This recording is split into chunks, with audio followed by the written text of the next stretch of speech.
Assalamualaikum warahmatullahi wabarakatuh. Hi everyone, my name is Afif Surya Putra. My student number is 006. And in this opportunity, I would like to present my presentation about bankrupt country, and I would like to increase our awareness, and I would like to tell you about what we can do to prevent crisis to happen in our country. So let's start. Bismillahirrahmanirrahim. Have you ever heard of a bankrupt country? Okay, I would like to discuss about a country that is booming lately because they're on a crisis till they announced that they went to bankrupt. Yes, this country is Sri Lanka. To start with, I would like to describe the condition in Sri Lanka during the crisis, and I would like to give my opinion about that. And then I would like to inform you why this crisis could possibly happen and why many people blaming China on this. And I would like to give you information, and I would like to invite you to increase our awareness and what we can do as a citizens to help our nation to prevent our country collapse or in a crisis or something. So right now, the situation in Sri Lanka is very chaotic. It is very chaotic. Even their citizens find it difficult to get food or their basic needs. The Sri Lanka condition is getting worse, as reported by France 24. Demos happening everywhere. Food, all the minister resigns, and every price of everything is doubled, and also power blackout up to 12 hours a day, and shortage of food, fuel, and also medicines. And after that, on April 30th, 2022, Sri Lanka asked their citizens abroad to send home cash to help pay for food and fuel. And together with this announcement, Central Bank Governor Nanda Singhe said on a statement, they said he needed citizens abroad to support the country at this crucial juncture by donating much needed foreign exchange. And he also said on a statement that the bank assures that such foreign currency transfer will be utilized only for importation of essential, including food, fuel, and medicine. And this condition, I think, and this condition is very sad because Sri Lanka government begging money from its citizens abroad instead of asking the people for money. What they should do is invite and support traders to restore the economy, because Indonesia has also experienced a crisis in 1988, and at that time, the Indonesian economy was able to recover gradually because the government and traders or MSMEs cooperated in restoring the economy. For information, MSMEs is UMKM, and this MSMEs has absorbed 90% of the national workforce and 63% of state income. And this announcement, when it announced, is announced after the Sri Lanka announcing a default on its 51 billion US dollar foreign debt, or this in Indonesian rupiah. So, in fact, this is the worst crisis in Sri Lanka history since they became independent in 1948. And how did it start? According to the conversation, since Sri Lanka became independent, they rely on export agricultural product. For the main source, they They export like coconut product, tea, spices, rubber, fresh fruit and vegetables, leaf plants, wooden items, foodstuff, and animal feed. And Sri Lanka, uh, and then I mean, on the other hand, to meet their citizens' basic needs, or I mean, important things for their citizens, they import like fuel, uh, medicines, and also food ingredients. So the money they got from export and the money they got from outside, they use it again outside to import many important things like food ingredients. And as a result of being too focused on export, Sri Lanka finance will weaken if the number of export decreases.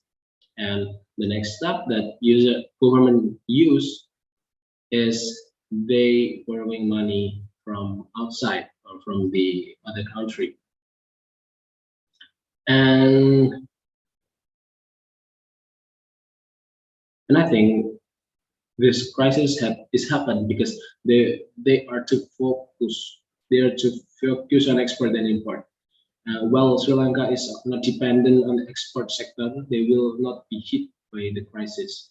For that, we as Indonesian citizens need to always use local product so that our country is not hit by crisis. And next, when Sri Lanka economy weakened in 2019, in 2020 there was a pandemic, and other major countries experienced economic downturn, and also especially Sri Lanka, whose economy has weakening since 2019, which has only relied on export. As the result, monthly export performance declines, and they are unable to import basic needs, and their debts have even accumulated. And according to the conversation, their condition is getting worse due to inflation of 17.5% in February 2022, with prices of food items such as a kilogram of rice, when it normally costs around 80 rupees, soaring to 500 Sri Lankan rupees, and also 400 grams package of milk powder is usually cost around 60 rupees, uh, reported to cost over 250 rupees. So I think it must be hard to be Sri Lankan in this sad condition.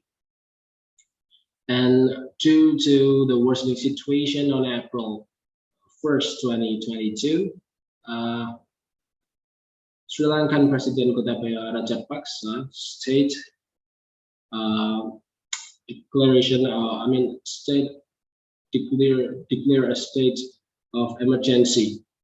And according to the conversation, uh, on April 4, 2022, its cabinet, except for the President Gotabaya Rajapaksa and the Prime Minister Mahinda Rajapaksa, has resigned from their position.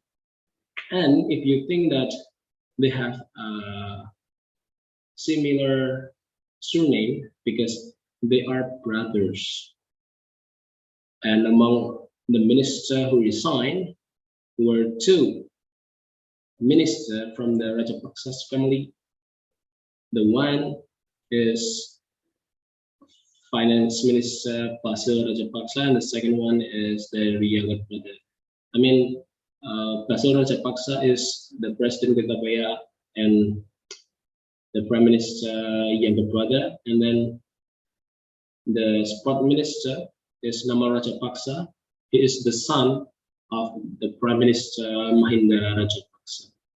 And therefore, Nama Rajapaksa had informed the secretary to the president of his resignation on Twitter.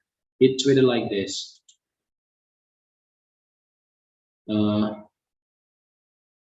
So the day after that, 2 days after that, 2 days after that, the president Gotabaya Rajapaksa, he informed the secretary to the president of his resignation on Twitter. He tweeted like this. So the day after that, 2 days after that, the president Gotabaya Rajapaksa, he informed the secretary to the president of his resignation on Twitter. after the information, after the Namal Rajapaksa tweeted on Twitter about his resignation on April 5th, 2022, Sri Lanka President Gotabaya Rajapaksa lifts state of emergency, which is followed massive protests by angry citizens because the government is handling of the crisis. They're not handling it so seriously. Yeah. And after a week of this massive protests on April 12th, sorry, after a week of massive protests on April 12th, 2022, Prime Minister Mahinda Rajapaksa said on the media, he said, every minute you protest on the streets, we lose opportunity to earn dollar for the country. So please remember that the country needs your patience at this crucial moment. This is Prime Minister Mahinda Rajapaksa's statement on the media, and that he said every minute you protest on the street, we lose an opportunity to earn dollars for the country. Then he also said, please remember that the country needs your patience at this critical moment. And a lot of people believe that Sri Lanka condition, this crisis, has a relation with China is the factor behind the crisis. And why people blaming China? Because Sri Lanka has a debt in China's country and the US called this a debt trap diplomacy. According to the conversation, it means that this where greater institution or country extend debt to a foreign nation to increase their lenders' political leverage. If borrower extend itself and can give the money back, they are at the creditor's mercy. And a lot of people believe Sri Lanka, and I think we must be aware of this. Why? Because our country has a lot of foreign debt too. To avoid this happening to our country, we have to support our country. We can do something like pay taxes and support SMEs. And according to the Green from YouTube channel Pulang Sekolah, since Sri Lanka has loans from China involved more than 50 projects in Sri Lanka. The project of Hambantota Port is one of them. And according to the BBC in 2017, Sri Lanka gave this port to China for 99 years. And so for 99 years, the most revenue from this port will be used to pay off debts to China, and 80% of the revenue is used to pay debt to China, and the remaining 20% is to pay off the other debt. So you could say Sri Lanka doesn't receive anything from it, and many of them blaming China because of this.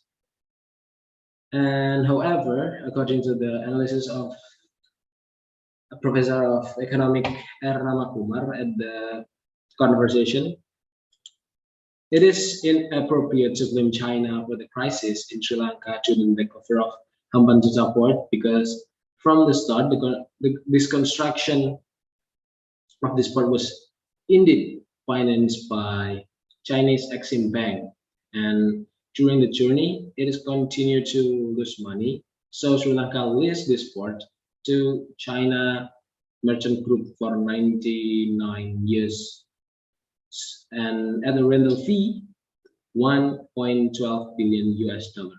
So according to R. Ramakumar, the failure of the Hambantota Port was not the main factor crisis in Sri Lanka, because in fact Sri Lanka got 1.12 billion US dollar from Hambantota Port. And because this crisis is worsening, many citizens asked the president to resign from his position. The impact of this crisis in Sri Lanka, apart from school and gas being difficult to obtained, as I described earlier. There were also school exams being cancelled and newspaper unable to publish. And how come? It is because the government can afford to buy paper because it is too expensive. And not only that, now in Sri Lanka, they don't use traffic lights, but they use police to regulate the traffic because lights are off and famine warning is for about 22 million population in Sri Lanka has been issued. And also, Sri Lanka people abroad are still hesitant to send money to their country because they still don't trust in Sri Lankan government. Therefore, food self-sufficiency is mandatory for a country. If there is a crisis, at least the people will not hungry. Before that, the agricultural must be strengthened. But unfortunately, agricultural in our country, Indonesia, is no longer attractive due to high costs and unstable prices, plus the threat of a crop failure. Now, only the older generation of farmers are left because young people prefer to work in factories with a fixed salary every month. Therefore, as a youth, we should increase our interest in agriculture to prevent that we will hunger if our country on crisis. And this is also a lesson for our country. Don't let this happen to our country.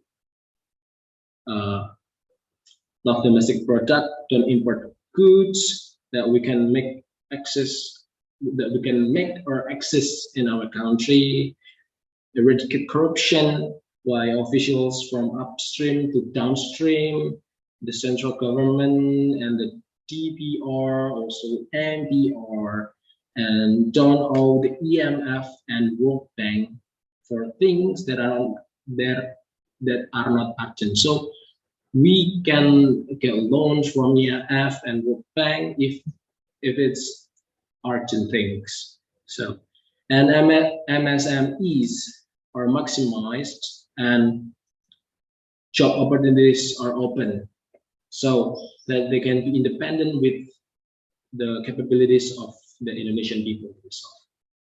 And I think that's all of my presentation. Wassalamualaikum warahmatullahi wabarakatuh.